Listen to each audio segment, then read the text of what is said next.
Welcome to episode number 20 of the Eli Angle podcast. I'm your host, Eli Donnell.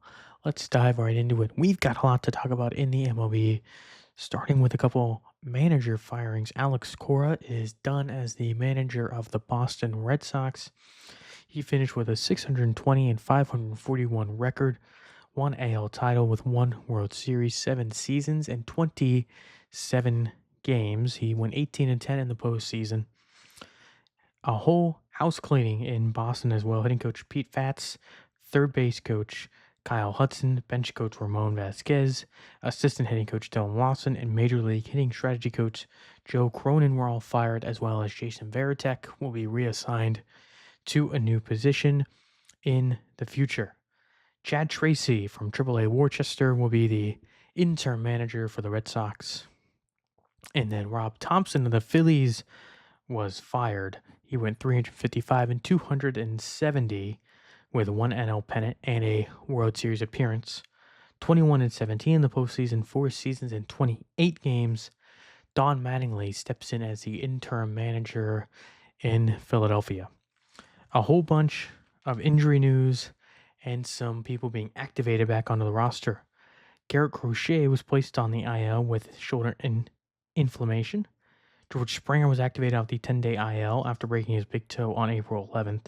Yankees number 3 prospect Elmer Rodriguez was called up, made his major league debut this afternoon on Wednesday.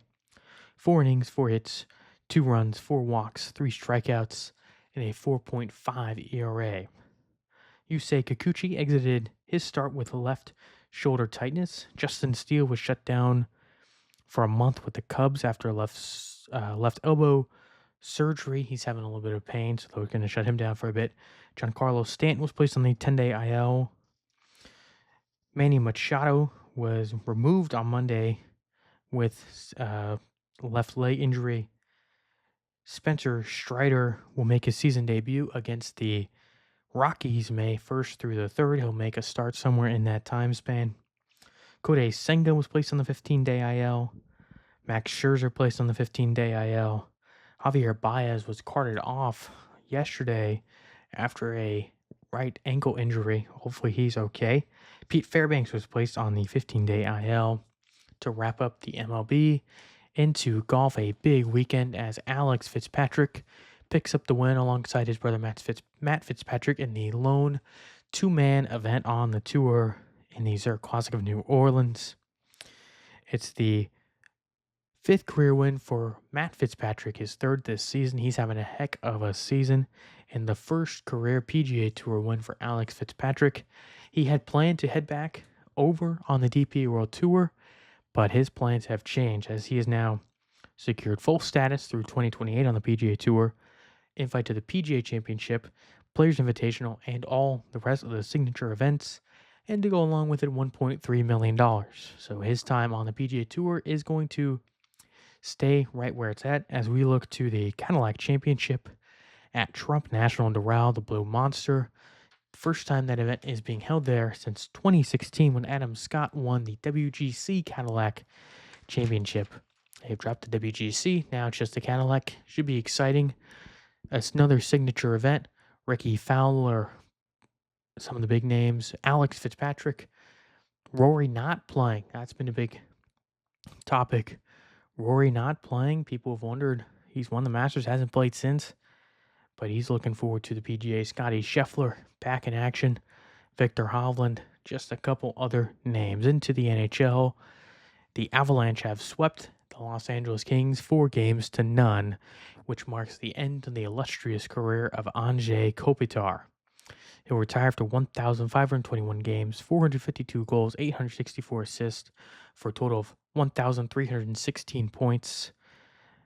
5-time All-Star, 2015, 2016, 2017, 2018 Selke Trophy winner, which goes to the best defensive forward. 2022, 2023, 2024, 2025, and 2015, 2016 Lady Byng, which goes to the player with the best sportsmanship. And then the 2021, 2022 Mark Messier winner, which is basically like the Walter Payton Man of the Year, goes to the player who's a superior leader and a contributing member to society. Took home 2 Stanley Cups in 2012 and 2014, and 3 hat tricks. Anze Kopitar will now go be a father to his 2 children, 38 years of age. He's got a lot of work to do on dad time. Congrats to Kopitar on a great career. Minnesota leads Dallas 3-2. Game 6 will be tomorrow on Thursday. Vegas and Utah tied at 2 games apiece. Game 5 is going to be today. That is Wednesday. Anaheim leads Edmonton 3-2. Game 6 will be tomorrow on Thursday. Buffalo leads Boston 3-2. Game 6 on Friday. Boston forced a Game 6 in overtime yesterday on a disgusting David Pastrnak goal. Tampa Bay and Montreal are tied at 2-2. Game 5 on Wednesday later tonight. That might be the series so far. 3 of 4 games go to overtime. It's been back and forth. Montreal won the first game. Tampa won game 2. Then Montreal won game 3. Tampa won game 4. Who will win game 5? And the Hurricanes swept the Senators 4-0. And then the second best series, Philadelphia and Pittsburgh 3-2. Their game 6 will be today as well. Stanley Cups are treating us to some great games. It's been fun to watch. Stanley Cup Finals, always one of the best times of the sports calendar. Into the NFL, we'll go through the top 5 draft signings, The Raiders take Fernando Mendoza, number 1. He's headed to Las Vegas. Good quarterback for Vegas. We'll see how he translates to the NFL. He was pretty good in college, had some great receivers as well at Indiana, and an even better coach in Kurt Cignetti at Indiana. And the Jets took David Bailey at number 2. The edge, they reinforced their line, hope to get some help and some protection. Jeremiah Love goes number 3 to the Cardinals. They select a running back. I'm a Cardinals fan. Sitting on this now for close to a week. It's gotten a little better. Not sure what we're supposed to do with a running back room of Tyler Algier, Jeremiah Love, James Conner, and Trey Benson. I see some trades there. I know Algier went to Arizona because he knew he was going to be the number 2 running back. But now that looks like that might have changed with this Jeremiah Love pick. Carnell Tate goes number 4 to the Titans, a wide receiver. He's going to do great over with Cam Ward. And Arvell Reese goes number 5 to the Giants, a linebacker. They get some help defensively and try and beef up that Giants team now being led by John Harbaugh.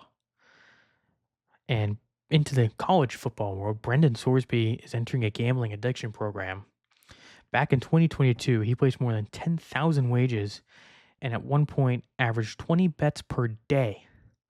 So he's going to enter all these on different websites, not really getting into the law side. It wasn't enough as they were small wins. He did place bets for Indiana to win when he was on Indiana for 1 year.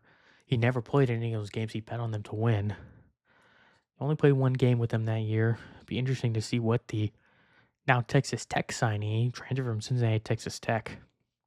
Interested to see what will happen with him. All the best towards him.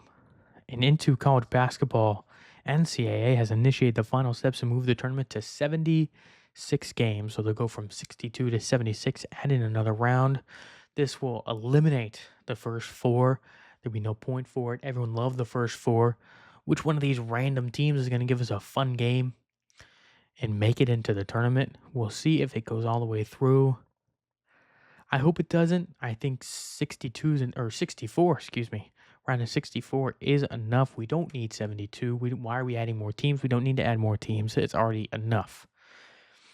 Into college baseball, the rankings for this week. UCLA 1, North Carolina 2, Georgia Tech 3, Texas 4, Georgia 5, Oregon State 6, Texas A&M 7, Auburn 8, Coastal Carolina 9, Mississippi State 10, Kansas 11, Southern Miss 12, Oregon 13, FSU 14, Oklahoma 15, Nebraska comes in at 16, Ole Miss 17, West Virginia 18, ASU 19, Boston College 20, USC 21, Arkansas 22, Virginia 23, Auburn 24, and University of Florida, rounds out the top 25.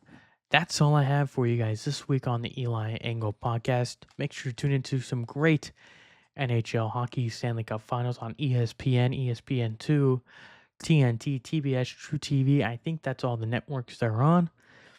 Great night of hockey coming up tonight. better hockey tomorrow and some more fun hockey on Friday. So I will see you guys next time. So long.